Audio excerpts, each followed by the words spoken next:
Okay, so welcome everyone to the 29th Annual Awards Ceremony for the Coquitlam Foundation.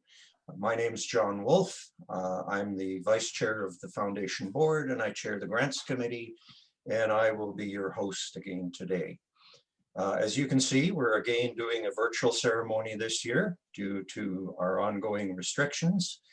But it is very important that we recognize all of our fund holders, thank them, and certainly celebrate all of the deserving award recipients we have again this year for the 2021 program.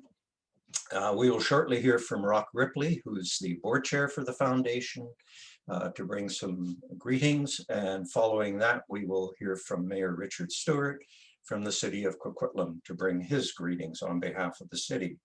So without further ado, I will ask Rock to start with his comments from the board.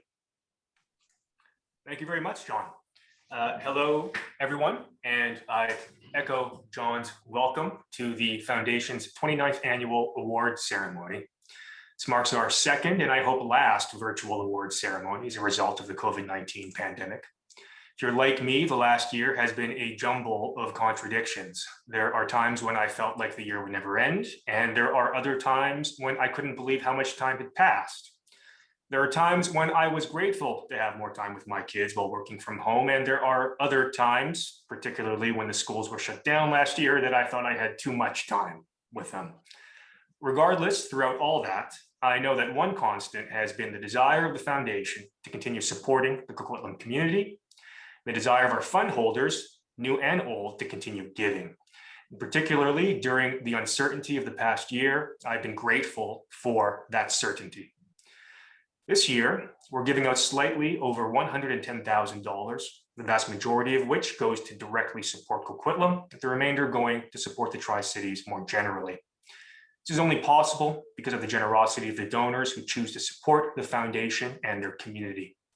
In particular, just this past week, the foundation received a check for $1.5 million from the estate of Della Grant, which will go towards the Della and Cam Grant Fund established by Della and Cam in 2014.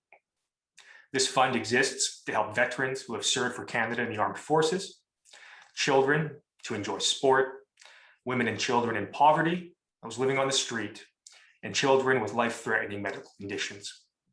Their generous donation represents a part of Della and Cam's legacy that will generate income that will help these groups in perpetuity. You can learn about all our funds, including Della and Cam's fund, and learn about how to establish your own fund if you like at our website at www.coquitlamfoundation.com. As chair of the foundation, I'm also so impressed by and grateful for the talent, energy, and commitment of all our directors, committee members, staff members, and our volunteers. I'd like at this time to acknowledge the directors of the foundation, our vice chair, who you've met, John Wolfe, our treasurer, Carol Cahoon, our secretary, Hazel Jumrati, our Tri-City Chamber of Commerce representative, Jennifer McKinnon, the representative of School District 43, Craig Woods, and the mayor's representative, Chris Wilson. And also our board members at large, Malik Malikzada, Debbie Pudek, Lois McNary, Sid Sharma, and Jack Trumley. Of course, our staff, our executive director, Lisa Landry, our administrative assistant, Trisha Kobayashi, and our bookkeeper, Angela Chong. In a few weeks' time, my term as director and consequently as chair of the foundation expires. I consider it a privilege to have been able to chair the foundation for the last 3 years and to have been able to meet, help, and be inspired by the donors, volunteers, and staff members who care enough about their community and the loved ones that our funds are often established to honor and commemorate, to channel their time and energy in a way that benefits everybody. The next chair of the foundation will be Sid Sharma, and I look forward to seeing the foundation flourish under his leadership. We'll be following up with more information on this transition in the near future. And now I invite His Worship, Mayor Richard Stewart, to bring greetings from Coquitlam City Council. Mayor? Thank you very much. It truly is my honor to be able to bring greetings on behalf of Coquitlam City Council and our whole community, as well as our deep appreciation for the decades of work that Coquitlam Foundation has put into every aspect of our life here in Coquitlam, from seniors and veterans and children and immigrants and refugees. families, community groups. We have, our community is better today because of the Coquitlam Foundation and because of its many donors and benefactors that have made it all happen. I'm pleased to be able to host a mayor's scholarship here at the Coquitlam Foundation for 8 individuals, 2 from each of our high schools on an annual basis. And I know that there are many other specifically directed funds that help individuals and groups across our community. And I thank those fund organizers. But particularly on behalf of our community and behalf of Coquitlam City Council, thank you to everyone involved in the Coquitlam Foundation, truly the heart of our community. Thank you. Thank you, Mayor Stewart. We're going to move on now to recognize the individual funds and the recipients of scholarships, bursaries, and community grants for each of them. And I will go through them on a fund-by-fund basis and recognize the individual recipients. And just as an introduction to that, a huge thank you for everyone who applied. We always get a lot of applications, which is wonderful. It's always a difficult process to go through those and determine the final recipients. So our first fund is the Raymond A. Leclerc Scholarship Fund.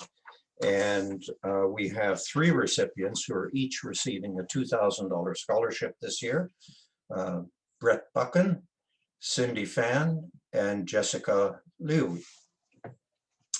Next, we have our own Coquitlam Foundation Community Fund bursaries, and they are for $750 each. And this year's recipients are Leonardo Curiel, Simon Shea, Jenna Lee, Leah Lichi, Aisha Mohammed, Maisa Samai, Tarla Tabrizi, and Ria Yu. The James Gordon Stewardship Fund provides a scholarship each year, and this year we have 3 recipients of the $1,500 scholarship. They are Sean Kosman, Keenan DeSena, and Adrian Klein. The Mayor's Scholarship, and the Mayor just referred to that. It's a scholarship for 2 students from each of the 4 secondary schools in Coquitlam. The recipients each receive a $500 scholarship. From Centennial Secondary, the recipients are Ashlyn McCutcheon and Marissa Yu. From Charles Best Secondary, the recipients are Danielle Chang and Ri Yi Jia. Pine Tree Secondary, and interesting here, we have a set of twins who are the recipients this year, Bennett Kim and Eden Kim. And finally, Glen Eagle Secondary, we have Emily Chun and Ilian Mandev as the recipients. So those are all the Mayor's scholarships. Jack and Helen Stiglish Memorial Fund is providing 1 scholarship this year. And that scholarship is in the amount of $1,500 going to Ashley McIntosh. Nura Holmes Community Fund Scholarship. This year, the recipient is Remo Shinato, who's receiving a $2,000 scholarship from Nura Holmes. The Tri-Cities Chamber of Commerce bursary. The recipient this year is Natalie Pacheco, receiving $750 bursary. The Peter Legge Literacy Endowment Fund bursary in the amount of $750 each. We have Cassandra Hamilton and Jewel Liu. Trevor Wingrove Bursary Fund. We have recipients of $1,000 each. This fund is for individuals who have been actively involved in lacrosse, which is part of Trevor Wingrove's legacy in the community. The recipients this year are David Charney, Tristan Lomas. Steps Together Fund bursaries in the amount of $750 each this year go to Avery Tulloch and Samantha Nix.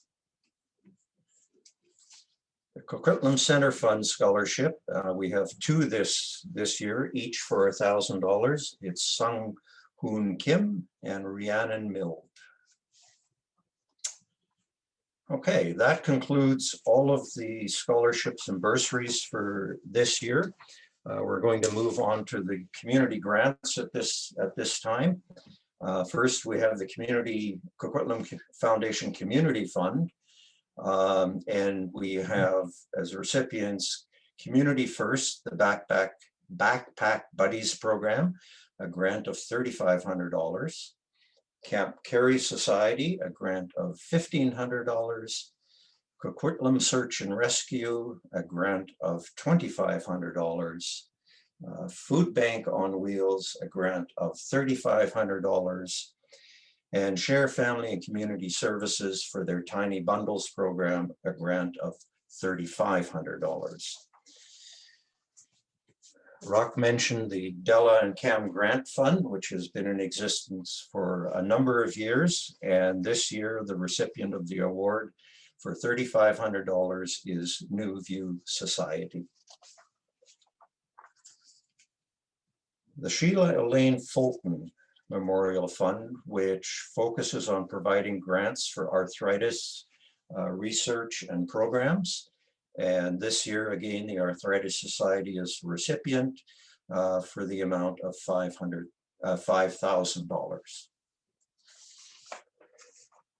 The Symington Endowment Fund, two recipients this year. One, the Symington Symbiotic Foundation for $1,000, and then the National Sports Trust Fund for an amount of $6,000. Carly Ray Leclerc Fund, and you may have noticed that we had a Raymond A. Leclerc, and now we have Carly Ray Leclerc, and later on we will have another Leclerc Fund, a very great family in terms of funds in the supporting the Coquitlam Foundation. This fund supports diabetes research and support.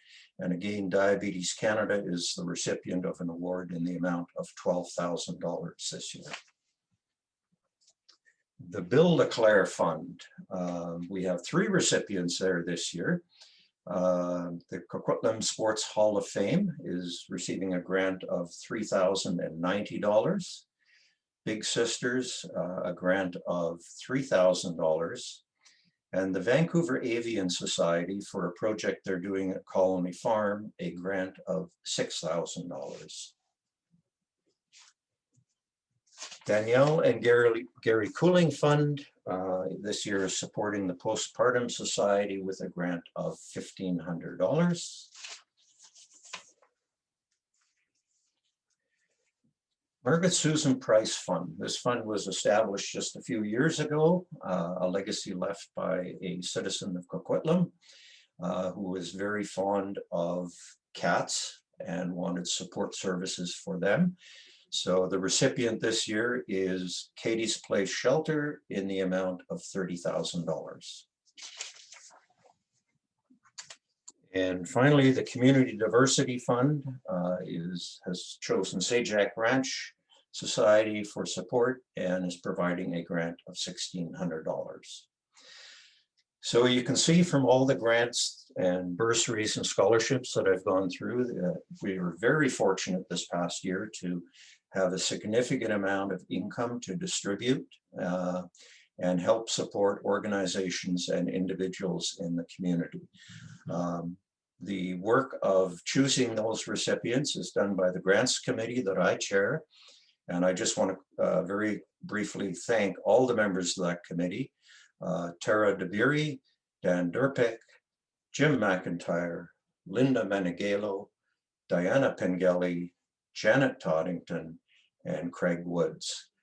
They put an incredible amount of hours into doing that review and assessment, which is always a challenging process, but we I can speak on behalf of them that we all love doing it, and we are always so impressed with the applications we get.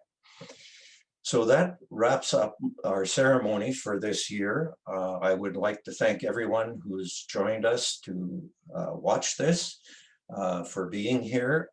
Again, a huge thank you to all of our fund holders for their continued support and the vision they've had to create a legacy in our community. And we are, I think, this time legitimately optimistic that next year we can have an in-person awards ceremony and all get together and really celebrate, because there is something about the atmosphere of all being in a room and celebrating these great deserving recipients of the awards. So I look forward to seeing everyone in 2022 in person. Thank you very much for joining us today.